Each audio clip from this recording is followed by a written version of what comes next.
Hi, I'm Christopher Goffard, reporter and host of the Dirty John podcast from the LA Times and Wondery. It's a story that needed to be told. I mean, a young woman was attacked in broad daylight. A lot of people witnessed it.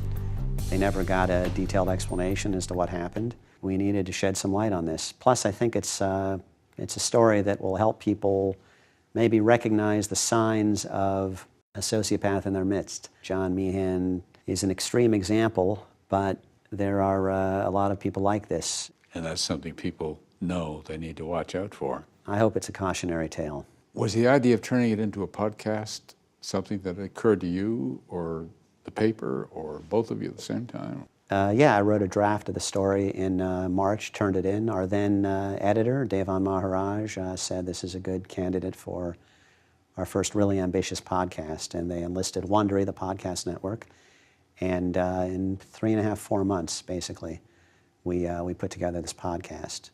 Did you have any idea what sort of reaction you'd get?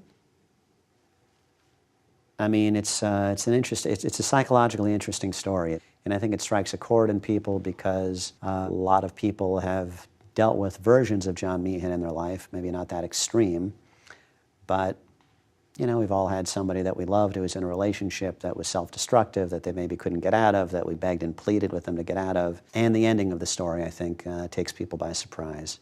So it seems to have struck a nerve. Indeed it did.